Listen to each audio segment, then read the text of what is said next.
At the end of the year, I always review what we made and what we spent. And sometimes the expenses look normal, other times they really surprise you. Like the fact that we spent on average over $2,000 a month just on software alone last year. I mean, I guess I run an online business and software is kind of like the digital bricks and mortar of the business, but still, that one a little bit caught me off guard. Now, I like to do this periodically, looking through every expense in depth because sometimes there's stuff in there that you didn't realize that you're spending on, and wasting money is one of my biggest pet peeves in life, so I figured, why don't we go through my expense sheet together and figure out exactly where I spent my money in my online business this year.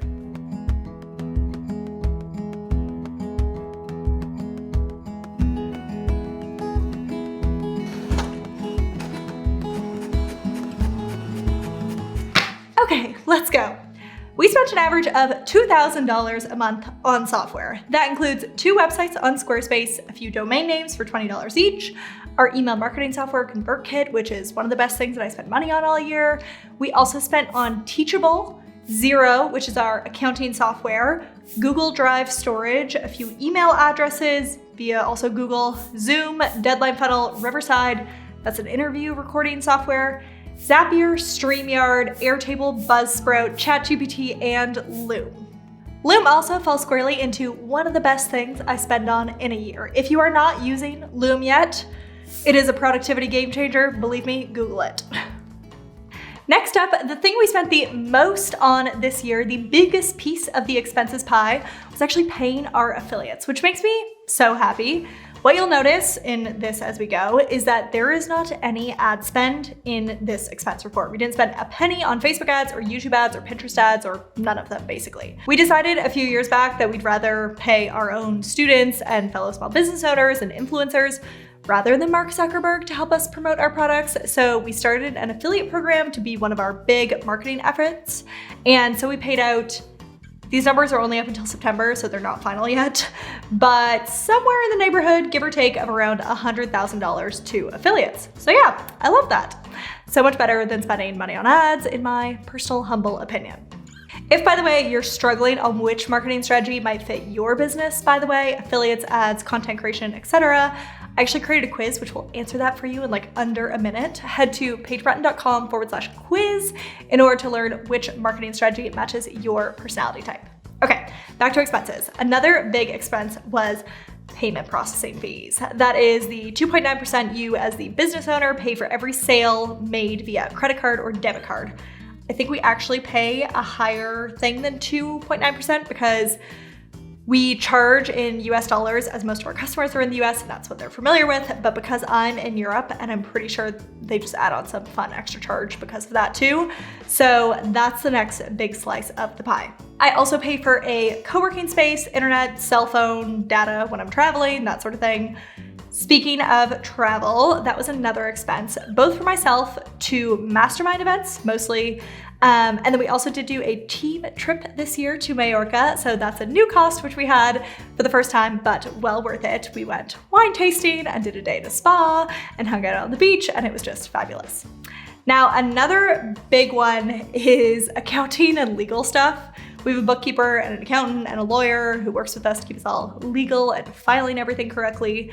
Managing that side of the business is admittedly the most painfully boring and unenjoyable aspect, I would say, but regardless, very important. The next big chunk is books/education/mentorship. I'm part of a mastermind. I also buy probably like 5 books a month. And we also take a few courses every year, this year too. I love spending money on courses. I genuinely just love to learn, and I know that the fastest way to achieving whatever it is that I want in my business is to pay the person who is the expert to just teach it to me. So I took a few courses this year on YouTube and storytelling and filmmaking. We also spent on Masterclass. That thing, I swear, is the best $100 you could ever spend in a year.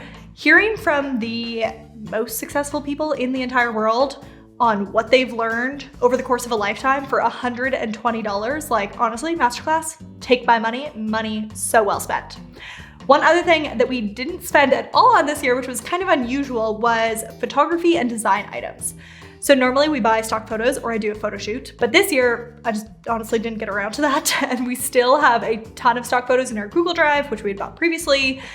So we haven't had the need for more yet. Granted, the branding of the business is gonna be getting redone sometime this year, so I'm sure I'm gonna need to spend a good chunk of money in this category next year to refresh all of our photos. Another thing we don't spend on is website design costs or copywriting. Between myself and my team, we have all of those skills in-house, which is very nice. And I know that's often a huge expense for business owners, but years ago, I learned to write copy. I took a few courses, not to toot my own horn, but I literally created the course on website design. And so everyone on my team, when they're hired, they go through that. So between myself and my team, we are golden on the whole doing our own website and copy. So I guess that cost is technically more like in our team cost than in the like web design copy category. Speaking of team, they're doing a few things: video editing, customer service, affiliate management, tech stuff, help with content creation, that sort of thing. The next thing is business insurance. Costs a few grand a year, helps you sleep at night. The business also paid into my pension, so when I'm all old and gray, I'll be set, which, by the way, if you're watching this and you're not, well, this actually probably depends on the country that you're in, but often, depending on the country you're in, your company can pay into your pension and then becomes a business expense, which is slightly more tax efficient than paying the money out to yourself as salary and then having to pay income tax on that, and then taking that money and putting it into your pension. If you do it directly from the company, it's a genuine business expense, paying into the pension of you, the employee of the business.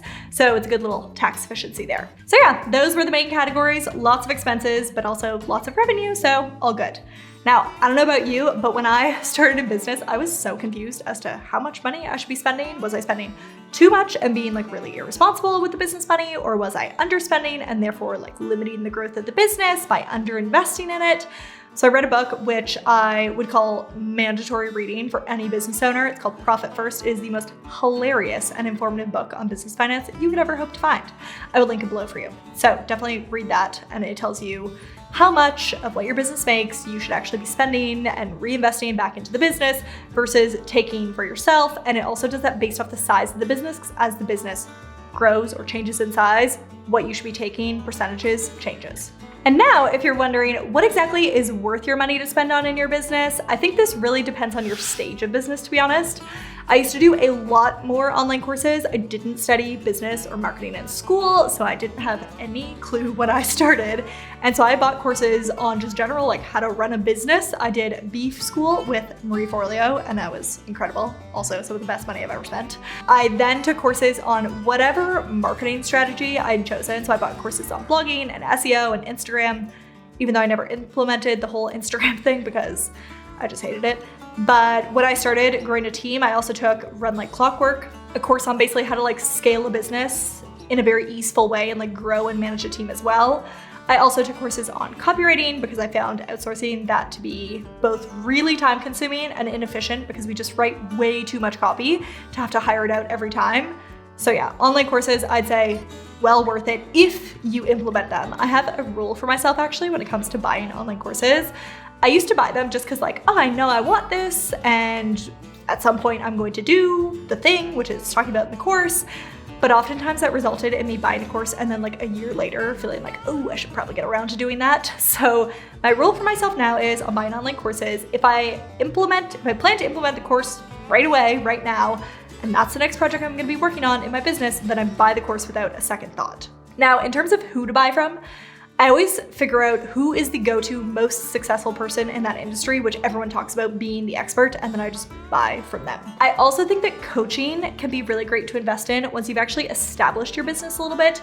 Coaching is obviously more expensive than courses because you're getting more individual attention, and that's obviously costlier realistically, but you don't need a coach, I would say, to tell you like the very basics, in my opinion. You can get that information cheaper with the course, and then you just follow the steps laid out for you inside the course. Whereas a coach is really great once you have one, more money to invest, and two, need some more like help and feedback or like help on one specific area that coach is specialized in. I don't love the idea of just investing in like general coaching, but if it's on a specific topic, then I think that's fabulous. When it comes to events and conferences, I think this is worth spending on depending on who you are. I actually find that for me, this isn't a great use of money. I'm slightly socially awkward in large groups and I don't like walking up to a group of new people and having to introduce myself, whereas if it's a small group, that is definitely more my vibe. So I would invest more in like small business retreats, but those massive 100-person or 1,000-person conferences, I just learned they're not for me. Now, this also depends on your business marketing strategy. If networking is really your thing for marketing, then going to conferences is fabulous. I can't say that conferences are the best investment in terms of learning, I've found, because you basically get like 30 minutes on 20 different topics and then you just leave the conference and you feel like you need to go implement 12,000 things, which you don't have time for. And I think that can lead a lot to like confusion on what you need to be working on. So I'd personally just rather pick my focus for the year and then buy the course or invest in the coach on that specific topic, rather than going to a conference where I'm gonna be inundated with a million ideas on the next hot trend. Now, masterminds are a good thing to invest in once your business is at a higher level. When you get the business to the point where it's much bigger than the average, it can be hard to find people who you can kind of discuss your problems with because there's just not that many people with similar issues. So that's when a mastermind with people of a similar level in business is really great. There doesn't tend to be as much mentorship and coaching, but more just like making friends with other business owners who are at the same level as you. And then when you have a problem and you know like, oh, Jane is the expert at X, then you just WhatsApp voice message Jane, for example, and ask for the solution.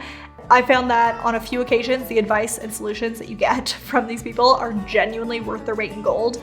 But I don't think masterminds are great, however, when you're still, let's say, like just scratching 6 figures a year in revenue. I'd hold off until you're at multi-6 figures because they tend to be pricey and your business needs to be of a big enough size that when someone shares a tip or an idea and you implement it, it can have a really massive impact in order to genuinely like make the mastermind investment worth it. So in terms of order to make investments in, I'd say start with courses. They're the cheapest, they're the best for beginners.